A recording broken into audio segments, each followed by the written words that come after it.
When I first stumbled across the Zodiac Killer hoax theory, like a lot of people, I was skeptical. But I was curious. There have been countless documentaries, movies, forums, books, theories, all with no end in sight. Yet I heard a voice on the hurricane say something quite remarkable. Something contrary to everything everyone has been told and repeated. There never was a Zodiac. Only someone writing letters to newspapers pretending to be. And they had used the police files themselves as their source of facts. This theory is the brainchild of author Thomas Henry Horan. And the more I think about his theory though, the more interested I become. People have been trying to shoehorn in various suspects as Zodiac for reasons that in retrospect are very anemic. Could it be possible everyone has been looking in the wrong direction? Chasing a ghost? Could that be the explanation for different murder weapons, different suspect descriptions, different modus operandi, different fingerprints, different victim profiles? After all, take away the letters and there would be no reason for these crimes to be connected in any way. Thomas Henry Horan always stressed when presenting his material that no one needs to take his word for it. Anyone can review the files for themselves. And unlike a lot of people, I finally decided to do just that.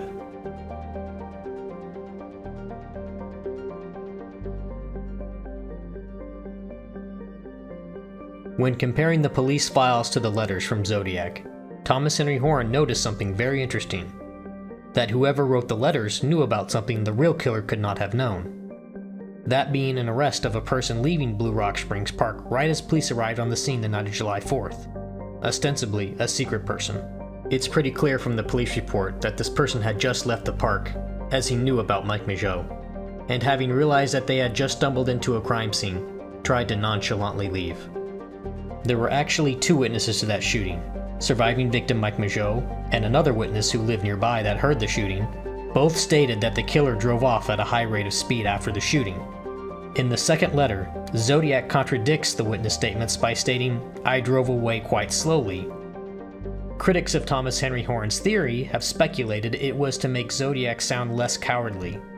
But when you read the entire sentence as written by Zodiac, "I drove away quite slowly so as not to draw attention to my car," you can see why the claim to drive away inconspicuously for fear of being detected by authorities falls very short of making someone sound less cowardly. It's author Thomas Henry Horan that points out that right in the police files, clear as day under everyone's nose, that just as police were arriving, someone was stopped and arrested driving away from Blue Rock Springs Park going 20 miles an hour. As far as I can tell, this was never in the papers, and certainly not with a connection to the murder of Darlene Ferrin. But remember, two witnesses independently verified that the killer had fled the scene gunning their engine, and this arrest of this person driving away quite slowly was never in the papers. So this begs the question, as posed by Thomas Henry Horan, how did Zodiac know about that? This is a man that is known to police, but not to the public. How did he know about this secret event a possible suspect had with the police? And why does he claim to be him? Maybe it's a coincidence. Maybe. But the funny thing is, Zodiac would come to do the same thing again in another murder.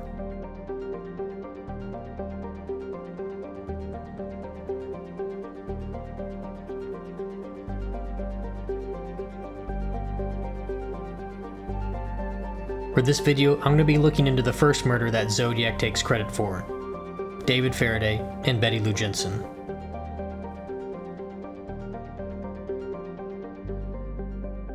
Reading through the police files, there were actually two very good leads in that murder. The first being a boy named Ricky, who went to school with Betty and who took a great deal of interest in her. According to the files, he had been pestering her and even made threats towards her. Supposedly, he also became jealous when he found out that she was dating David Faraday. There is even a witness statement of David Faraday going to Betty's school to have words with Ricky on the day he was killed. Given all the witness statements about Ricky, it does seem like he was very possessive of Betty Lou. Ricky also had a criminal record for burglary and vandalism, and was currently on probation. It is also alleged that Ricky had told another boy named Daniel that he had his mother's car on Friday night, the night of the murder. Remember, a dark colored vehicle was seen parked next to Faraday's Rambler by people driving by. Well, Ricky's mother drove a maroon Grand Prix, and he had been caught sneaking out to take it for a drive at least once before. You can see why he was a solid lead to investigators. When I first started finalizing my information for this video, I was sympathetic towards Ricky, because as far as I knew, he was just unlucky having been caught up in a murder investigation. But the more I read the files, the more my suspicions grow. There was only one problem. His family gives him an alibi for the time of the shooting. Yet despite the alibi, investigators were still clearly interested in Ricky as a suspect, as they asked him to take a polygraph, to which he initially agreed, but would come to change his mind the next day. As far as I can tell, this is where the investigation of Ricky ends. The other suspect, which is actually mentioned in the same article, is also very interesting. There was a claim that David Faraday had gotten into a confrontation with someone else just prior to the murder. A reference to this threat made against David Faraday can be found in the files. It is claimed that David was at the Pancake House on Tennessee Street, where he had, quote, clashed with the man he was going to turn in for selling marijuana, and the man then threatened him directly. Using the paper as a cross-reference, it can be determined that this happened on Wednesday, December 18th. Flash forward to the night of December 20th, according to Benicia investigator Pierre Bedeau, there was a major drug bust of 1.5 pounds of marijuana at a cottage then owned by the city. Research locates that cottage here, at 7 Lake Herman Road. On the way back to the station, having served their warrant at the cottage, Bedeau and his partner got radioed to return to Lake Herman Road to check out a call about a woman seen lying outside a parked station wagon. Their first reaction was it was just another prank call. They then arrive on the scene, here, where Betty Lou Jensen and David Faraday were shot and killed, less than 1/2 mile away from the drug bust. Friends of the victims questioned by police were annoyed with the persistence in following their instinct that the murder was drug-related. One of the deputies investigating the murder, Ben Villarreal, who pops up again in the Blue Rock Springs shooting, actually worked in the narcotic division of the Solano County Sheriff's Department. Maybe that's unusual, and maybe it's not. But it does seem that they were trying to link the shooting to drugs. Maybe they were right. And this begs the question, why did they think it was drug-related in the first place? So, for clarity, on a Wednesday, David Faraday accused someone of selling marijuana and was going to turn them in for it. The man then threatens David directly. Friday night, there is a major marijuana drug bust, and David Faraday and his date are both found shot dead less than 1/2 mile away, almost immediately after the bust was over. Now either David Faraday and Betty Lou Jensen were just randomly shot, or maybe their murder might have something to do with that drug bust. Needless to say, I'm very interested who the supposed marijuana dealer was, and even who his associates were. Now let's look to see what the files reveal about this other lead investigators had. Nothing. No other mention of it. Not even to document that the lead was bogus. Like it never happened. So one of two things happened here. Either they did follow the lead and those pages are still redacted, which would be very interesting, or they quietly left the lead behind. I tend to believe the latter, only because the California Department of Justice files make no mention of the secret suspect. I tried to reach out to Betty's friend Sharon for more information, but she had no interest in communicating with me. So I had to try and narrow down who Mark was, and I got it down to 2 people. One died in the early 2000s, and the other won't return my call. I think that's as far as I can get.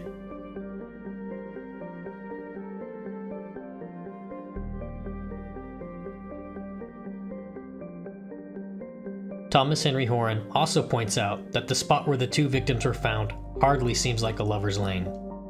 As witness statements show, several cars drove past them that night and were able to see David Faraday and Betty Lou Jensen inside the car. This is because that spot, which police files actually refer to as gate number 10, entrance for Benicia water pumping station, which that alone makes you see why newspapers defaulted to simply lover's lane, that spot is right at the peak of a curve in the road, so cars coming from either direction has their headlights shining directly into David's Rambler. That, coupled with the fact they parked mere feet from a main road from Benicia to Vallejo, doesn't seem to really add up to being a lover's lane, at least certainly not a good one. But it does jazz up the story, since they were on their first date. Some of the initial newspaper articles were a little less colorful, and actually referred to the spot as the entrance to Benicia Water Supply Pumping Station, or showed restriction in the interpretation too, a favorite parking spot for young people. In fact, a possible witness relayed to investigators that they had seen a number of teenagers and an armed 20-something standing along the road near that spot in the late afternoon the day prior to that murder. You can see why the narrative of a young couple being gunned down during their first date in a lover's lane would come to triumph over time, as I have yet to find a modern news report that doesn't editorialize using the term. Just constantly repeating the term doesn't make it true. And they always seem to pretend that there was never a motive for their murder when there seems to be at least two, both fitting with animosity being directed at David since he was the one shot execution style, while Betty Lou seemed to be shot more reluctantly. Again, I have to wonder, just what exactly were they doing in that parking lot? That's something I don't think we'll ever know for sure.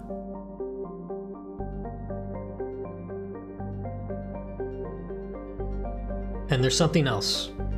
A couple of the investigators who worked on the case never believed that the killer who would come to call himself Zodiac was responsible for their murder. In addition to the initial doubtful response to the original 3 letters by Vallejo Police Chief Jack Stiltz, an interesting article in the Vallejo Times-Herald has quotes from Sergeant John Lynch, which he expresses confidence that this murder was not connected to the others. How about the words from his own mouth? The late John Lynch, a retired Vallejo detective, talked about victim Faraday. This kid had found out somewhere or another that about some narcotics transaction that had taken place. And he was telling other kids about it, and they just eliminated him. This corroborates with what is widely accepted to be an authentic interview with Sergeant Terry Cunningham, who also worked the case, by a documentary producer. Not only does he reject the idea of Zodiac being responsible, but he also had a very good idea of who done it. It is revealed that some suspects in an unrelated crime had information about that night, including what the victims were wearing. That's important because Zodiac never mentioned what either victim was wearing that night, and it was never in the paper. He even goes so far as to mention that the ringleader of this little gang had red hair, but stopped short of giving a name, so I'm uncertain who exactly he is referring to. But it should be pointed out that one of the possible suspects often highlighted by Thomas Henry Horan absolutely had red hair, as well as an affiliation with the Hells Angels. Sergeant Cunningham also mentioned that the lead detective working the case, Les Lundblad, had tunnel vision and became quote-unquote obsessed with Zodiac. Which leads us to the letters, and me wondering just how their influence damaged these murder investigations. It's usually about this time that someone asks if they knew who did it, why didn't they arrest them? What you have to understand in the legal realm is that what you know and what you can prove are 2 different things.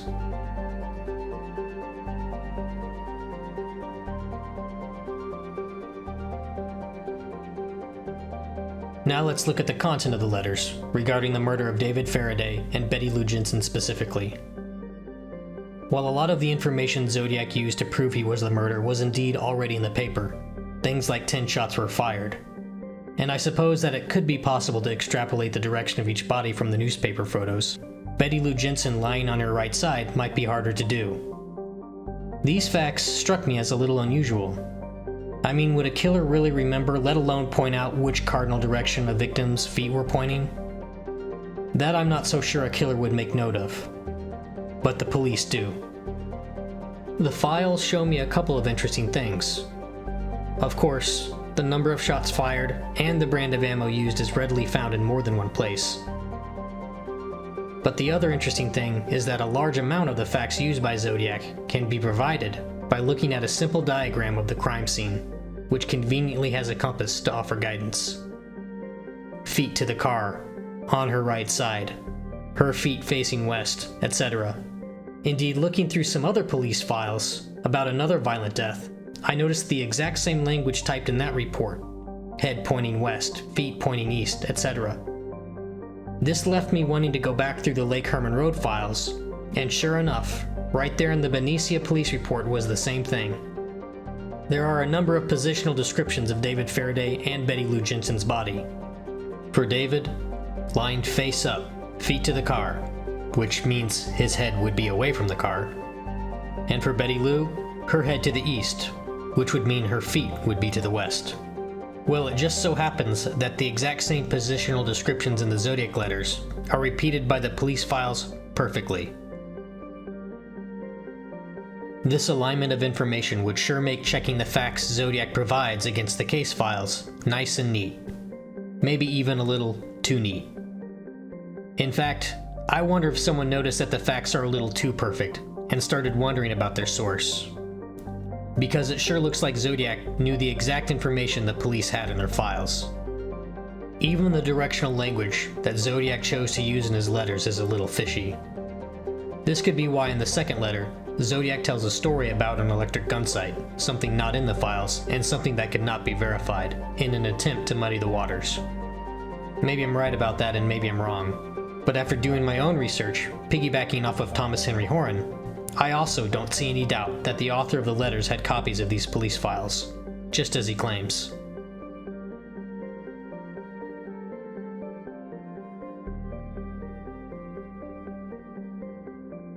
So where does Sheriff Deputy Hal Snook fit into all of this? While the topic of the man Thomas Henry Horan points to as the most likely person to have authored the letters should really have its own video, I would be remiss not to briefly touch on it. Thomas Henry Horan has always pointed out that Deputy Snook was a gung-ho narcotics officer in Napa County, and I was able to find heaps of newspaper articles to confirm this. I was able to find multi-page spreads in newspapers about the dangers of drug culture with him being the interviewed. He went to schools to educate students about drug use.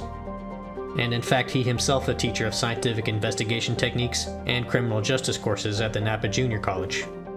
He was awarded an advanced certificate in law enforcement from the state of California, the highest certificate the state had. He was recognized by the U.S. Supreme Court as an expert in narcotics and fingerprint analysis.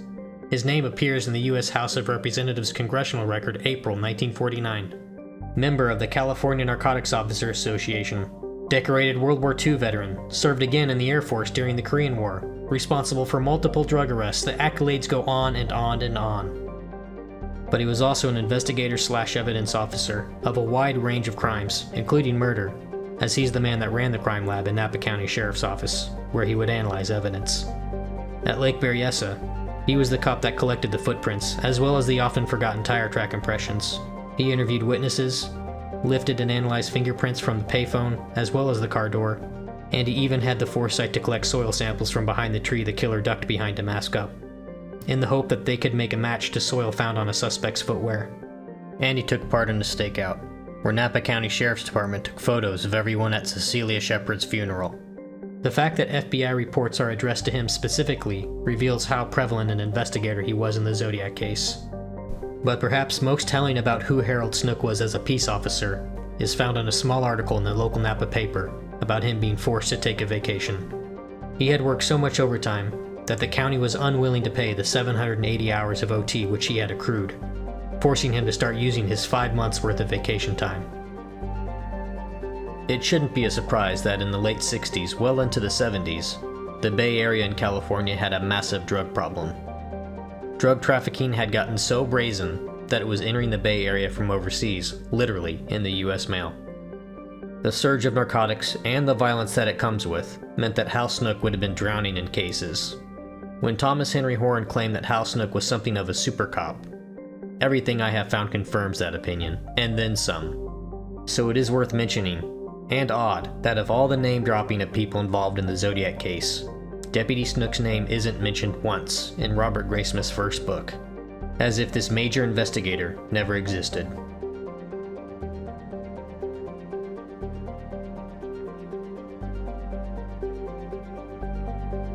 Thomas Henry Horan became very interested in a police report from the Lake Berryessa files that was handwritten. Since most files appear to be typed, this one sticks out a little.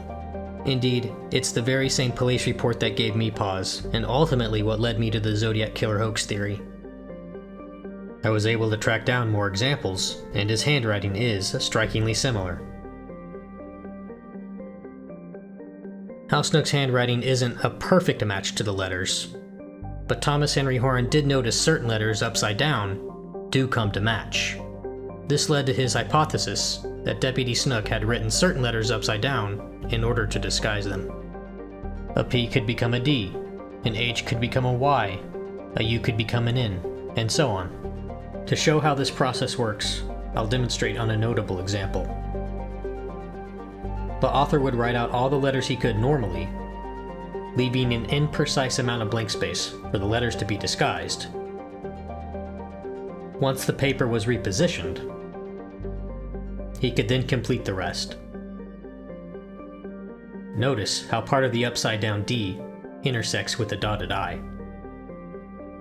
Thomas Henry Horan's theory provides a good explanation for three very curious oddities found throughout the letters: the irregular spacing of letters within words, the uneven baseline placement of those letters, and even why certain letters seem to interfere with others. While it's true that not every word in the Zodiac letters exhibit these characteristics, many do. And since the handprinting is ultimately disguised in some way, it's the anomalies that are the most interesting and most telling. With so many letters written over such a long period, he would likely have made mistakes. Sure enough, he did.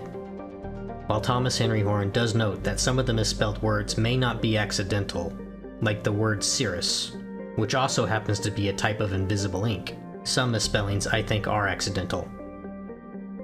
In keeping with the theory that some letters were pinned upside down, this misspelt word fits that tactic perfectly. Turning the N right side up in bouncing, and suddenly you have bouncing.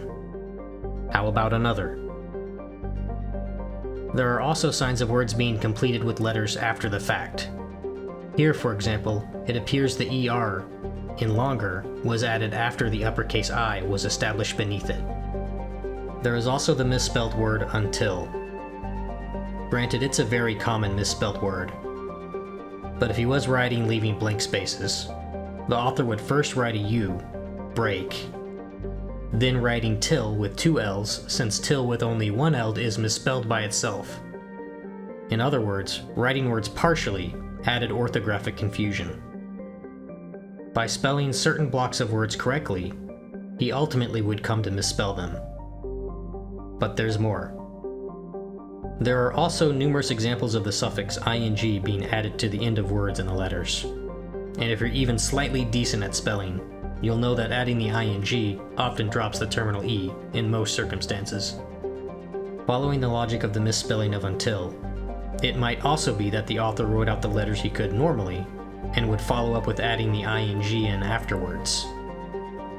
But because he had crudely choreographed the disguise, or maybe even by design, he hadn't dropped the E, and the words become misspelled upon completion of camouflaging his writing. I just wonder if that's another possible explanation for some of the misspellings found in the Zodiac letters. Though Thomas Henry Horan covers his theory extensively in his website and books, right or wrong, I still wanted to research further. I began searching for a police manual that would have been era appropriate that covered disguised handprinting. The Journal of Criminal Law and Criminology, Volume 43, Issue 5, provided the exact reference I was looking for. This material, which offers fascinating insights into altering penmanship, notes check fraud, and other financial concerns as the primary reason for its application. It also lists tricks employed by forgers to alter their penmanship. And sure enough, one of them was to write upside down. Thomas Henry Horan also points to the slant, clearly present in the letters, is also found in the Journal of Criminal Law and Criminology. But there isn't just information on how forgers can change their writing. There are also several specific characteristics of deception that point to a person deliberately altering the appearance of their writing, nearly all of which can be found in the Zodiac letters. This last characteristic really interested me. While searching the Zodiac letters for examples of this characteristic, I noticed this piece. Not only does it fit that criteria perfectly, it also appears that the author ultimately changed the T from a lowercase to an uppercase. Curiously, this phrase can be found in a different Zodiac communication, but with a lowercase t. Maybe I'm crazy, but it really looks like someone has traced some writing and tried to hide it, in the worst way possible by drawing attention to it. Additional resources reinforce those characteristics, and point to even more elements of disguised writings. Use of a circular dot for an eye, spelling changes, style changes in upper and lowercase letters. The telltale signs of alterations go on and on. In fact, after reviewing the material covered in the sources, it becomes so clear that the author altered his handwriting, it makes me wonder if they made it intentionally obvious to any possible investigator. One passage found in the Journal of Criminal Law and Criminology shines a bright light on all of this, noting that most check forgers don't know how to disguise their handwriting. But perhaps the most highly credentialed investigator you never heard of in Napa County did know how, since Hal Snook also worked in check fraud. Oh, there's just one more thing. Found in the letters is this odd typo that happens 3 separate times, when Zodiac seems to mix up writing a P for a B, or vice versa. I thought that confusion caused by writing upside down and paper rotation would be a good explanation for the small mistake, as Thomas Henry Horn has theorized. That is until I noticed that Deputy Hal Snook makes the exact same orthographic error. The illusion of coincidence is truly a sight to behold. People have stated that the letters had to be authentic because there would be no way for a hoaxer to know which murders would go unsolved.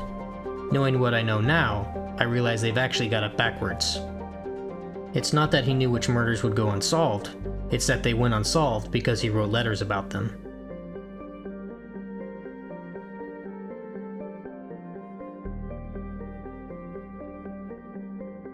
There is a spectrum of people who take exception to Thomas Henry Horn and his theory.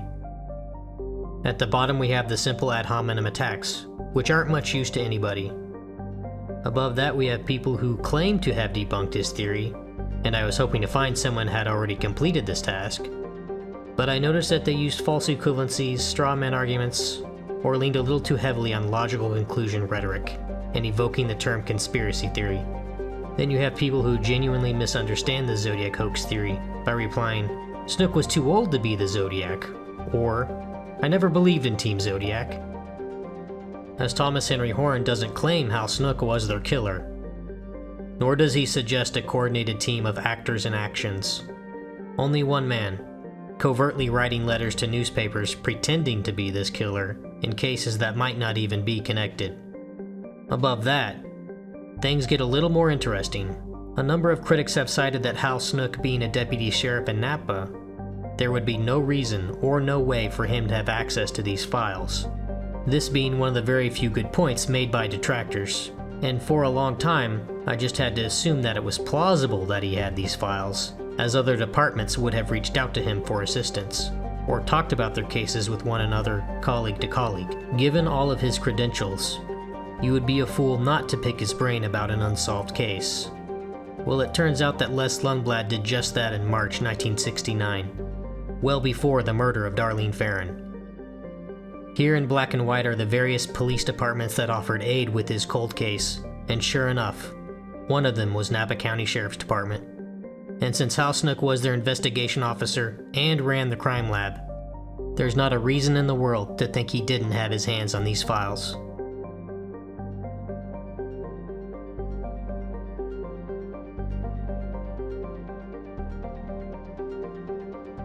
Again, it was Thomas Henry Horn's theory that not only were the letters a hoax, but also that it was a sheriff deputy in Napa named Hal Snook that wrote them.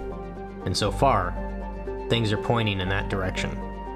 But the big question still remains, why? Currently there is no clear motive for him writing the letters, the absence of which isn't proof he didn't. Yet why would anyone write these letters? As interestingly, no one ever seems to question why a killer would write these letters. They just accept it. Maybe even expect it. Nevertheless, it was the theory that the letters went to newspapers hoping someone would take a closer look into these murders, as something funny was going on in Solano County, that got my interest. Looking ahead a bit into the murder of Darlene Ferrin, as well as the letters, I too find it very difficult to believe that something funny wasn't going on, as there is a lot more to suggest that the murder of David Faraday, Betty Lou Jensen, and Darlene Ferrin are narcotics related, rather than random murders. with investigations that seem to willingly gloss over any and all relevance to such. And in come these letters, shining a spotlight right on them, that contain the knowledge of and handwriting of a gung-ho narcotics officer in the neighboring county of Napa, along with, perhaps, the greatest homicidal publicity campaign of all time. All of this is, of course, impossible. Or is it? If you're interested, in my next video I'll do another deep dive into the shooting at Blue Rock Springs Park, the police files, and of course comparing them to the Zodiac letters, as well as revisit the arrest of one of the possible suspects in that murder, one Donald Warren something. Much like in the Lake Herman Road murders, not everything is as it seems. And even though Zodiac never wrote a letter concerning Lake Berryessa, or ever mentioned it for that matter, I'll be looking into this murder as well, the one murder in Napa County, and was completely different in nearly every way, including looking into this man, seen earlier in the day. While there is no proof he and the killer are the same man, it would be remarkable if he didn't have something to do with it. Despite the mystery, Thomas Henry Horan has always pointed to the park ranger that found Brian Hartnell as being this person. After finding more information, and a possible photograph of the elusive Dennis Land, the most likely identity by far of the creepy guy seen at the lake was Park Ranger Dennis Land, the same person who curiously destroyed the crime scene. I'll continue my research until then, hoping to find something Thomas Henry Horan is profoundly wrong about, because as I've relayed to him many times over several lengthy conversations, I want to be the person that debates him. No one has given me more to think about. I'm Evan from Texas.